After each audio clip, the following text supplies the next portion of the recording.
Ladies and gentleman, ಈ ಕೃಷ್ಣ ಬೈರೇಗೌಡರು ನಮ್ಮ ಕಂದಾಯ ಮಂತ್ರಿಗಳು ಗಾಢ ನಿದ್ದೆಯಿಂದ ಏಳಬೇಕಿದೆ. ಇಂಪಾರ್ಟೆಂಟ್ ಒಂದು ಕೆಲಸ ಇದೆ, ಅದನ್ನು ಮಾಡಬೇಕಿದೆ. ಜನರಿಗೆ ಬೇಕಾಗಿರೋ ಕೆಲಸ ಅದು. ಅವ್ರ ಈ ರೆವಿನ್ಯೂ ಸೈಟ್ಗಳು, ಆಮೇಲೆ ಅವರ ಕಾನ್ಸ್ಟಿಟ್ಯೂನ್ಸಿಯಲ್ಲಿ ಇರುವಂಥ ರೆವಿನ್ಯೂ ಡೆವಲಪರ್ಗಳು ಅಲ್ಲಿ ಏನೇನೋ ಮಾಡ್ತಿದಾರಲ್ಲ, ಅದಕ್ಕಿಂತ ಇಂಪಾರ್ಟೆಂಟ್ ವರ್ಕ್ ಇದೆ. ಜನರಿಗೆ ತೀರಾ ಹತ್ತಿರದಲ್ಲಿದ್ದಂಥದ್ದು ಅದನ್ನು ಮಾಡಬೇಕು. ಅವರು ಅಧಿಕಾರಿಗಳಿಗೆ ಬೈತಿರ್ತಾರಲ್ಲ, ಈ ಥರದ ಕೆಲಸ ಮಾಡದ ಅಧಿಕಾರಿಗಳಿಗೆ ಬೈಬೇಕು, ಕೆಲಸ ಮಾಡಿಸ್ಬೇಕು. ಏನಿದು ಬಿಗ್ ಸ್ಟೋರಿಯಲ್ಲಿ ನಾನು ಹೇಳ್ತೀನಿ. ನೆಲ ಜಲ ಭಾಷೆಗಾಗಿ ಪ್ರಾಮಾಣಿಕ ಪತ್ರಿಕೋದ್ಯಮ. ನಾನು ಹೇಮಂತ್.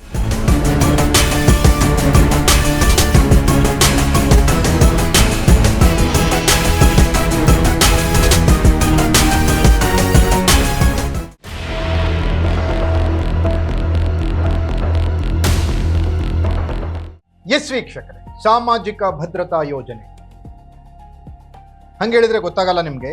ಈ ವಿಧವಾ ವೇತನ ಅಂತ ಬರುತ್ತೆ, ಅಂಗವಿಕಲ ವೇತನ ಅಂತ ಬರುತ್ತೆ, ಹಾಗೆ ವೃದ್ಧಾಪ್ಯ ವೇತನ ಅಂತ ಬರುತ್ತೆ. ಈ ರೀತಿ ಸರಿಸುಮಾರು ಒಂದು 10ರಿಂದ 12 ವೇತನಗಳು ಯಾರಿಗೆ ಫಿಸಿಕಲಿ, ಮೆಂಟಲಿ, ಸೋಷಿಯಲಿ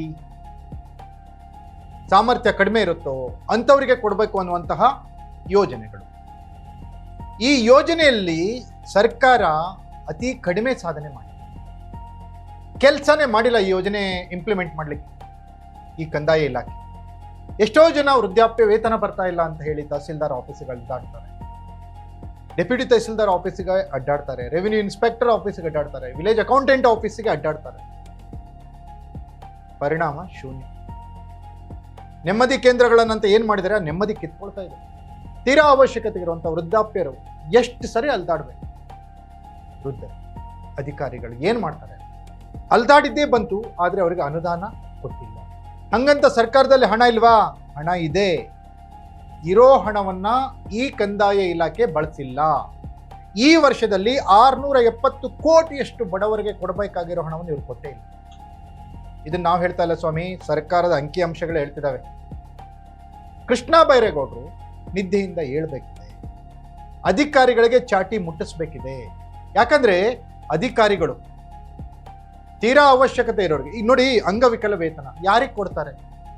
ಕೈ ಕಾಲು ಸರಿ ಇಲ್ಲದೆ ಇರೋರು. ವೃದ್ಧಾಪ್ಯ ವೇತನ ಮಕ್ಕಳು ಸರಿಯಾಗಿ ನೋಡ್ಕೊಳ್ಳದೆ ಇರೋರು, ಅಂಥವ್ರಿಗೆಲ್ಲ ಅವಶ್ಯಕತೆ ಇರೋಂಥವ್ರು. ಅಂಥವ್ರಿಗೆ ಇವರು ಕರ್ನಾಟಕದಲ್ಲಿ ಈ ವರ್ಷದಲ್ಲಿ 670 ಕೋಟಿ ಹಣವನ್ನು ಕೊಟ್ಟಿಲ್ಲ ಅಂದ್ರೆ ಎಷ್ಟು ಜನರಿಗೆ ಕೊಟ್ಟಿಲ್ಲ? ಯಾಕೆ ಕೊಟ್ಟಿಲ್ಲ?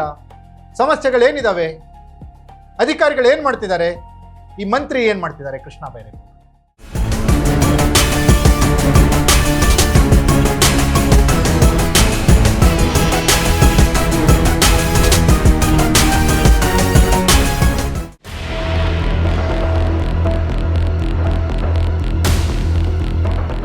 ಎಸ್ ವೀಕ್ಷಕರೇ, ಈ ಸಾಮಾಜಿಕ ಭದ್ರತಾ ಯೋಜನೆ ಅಡಿಯಲ್ಲಿ 2025-26 670 ಕೋಟಿ ಹಣವನ್ನು ಖರ್ಚು ಮಾಡಿ, ಅದೇ ರೀತಿ 24-25ರಲ್ಲೂ ಕೂಡ ಖರ್ಚು ಮಾಡಿ.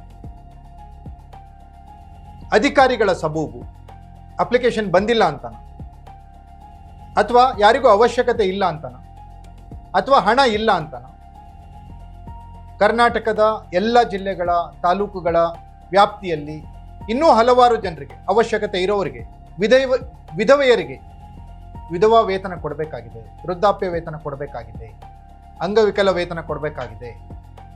ಈ ರೀತಿಯ 12 ವಿವಿಧ ಯೋಜನೆಗಳ ಅಡಿಯಲ್ಲಿ 670 ಕೋಟಿ ರೂಪಾಯಿಗಳನ್ನು ಸರ್ಕಾರ ಕೊಡಬೇಕಿದೆ, ಇನ್ನೂ ಕೊಟ್ಟಿಲ್ಲ. ಸರ್ಕಾರದಲ್ಲಿ ಹಣ ಇದ್ರೂ ಕೂಡ ಬಳಕೆಯಾಗಿಲ್ಲ, ಹಣವನ್ನು ಖರ್ಚು ಮಾಡಿಲ್ಲ. ತಪ್ಪು ಯಾರ್ದು? ಯಾವ್ಯಾವುದೋ ವಿಚಾರಕ್ಕೆ ಕೃಷ್ಣ ಬೈರೇಗೌಡರು ರೋಡಲ್ಲಿ ನಿಂತ್ಕೊಂಡು ಅಧಿಕಾರಿಗಳಿಗೆ ಬಾಯಿಗೆ ಬಂದಂಗೆ ಬೈತಾರೆ. ಆದರೆ ಈ ಎಫಿಷಿಯನ್ಸಿ ವಿಚಾರದಲ್ಲಿ ಯಾಕೆ ಕೃಷ್ಣ ಬೈರೇಗೌಡರು ಮಾತನಾಡ್ತಾ ಇಲ್ಲ? ಕೃಷ್ಣ ಬೈರೇಗೌಡರು ಇನ್ನಾದರೂ ಗಾಢ ನಿದ್ದೆಯಿಂದ ಹೇಳ್ತಾರ?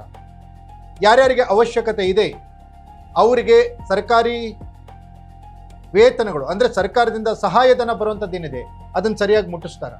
ಪಂಚ ಗ್ಯಾರಂಟಿಯ ಹೆಸರಲ್ಲಿ ಗೆದ್ದು ಬಂದಂಥ ಈ ಗ್ಯಾರಂಟಿ ಸರ್ಕಾರ ಪಂಚ ಗ್ಯಾರಂಟಿಗಳಲ್ಲಿ ಒಂದು ಗ್ಯಾರಂಟಿಯನ್ನು ಸ್ಟಾಪ್ ಮಾಡಿದೆ, ಯುವ ನಿಧಿಗೆ ಹಣವನ್ನು ಇಟ್ಟಿಲ್ಲ ಈ ಬಜೆಟಲ್ಲಿ. ಇನ್ನುಳಿದ 4 ಗ್ಯಾರಂಟಿಗಳ ಬಗ್ಗೆ ಮಾತನಾಡುತ್ತೆ. ವಿದ್ಯುತ್ ಕೊಡ್ತಿದ್ವಿ, ಗೃಹಲಕ್ಷ್ಮಿ ಕೊಡ್ತಿದ್ವಿ, ಶಕ್ತಿ ಯೋಜನೆ ಮಹಿಳೆಯರಿಗೆ ಉಚಿತವಾಗಿ ಓಡಾಡಲಿಕ್ಕೆ ಕಳಿಸ್ತಿದ್ವಿ ಅಂತ ಹೇಳುತ್ತೆ.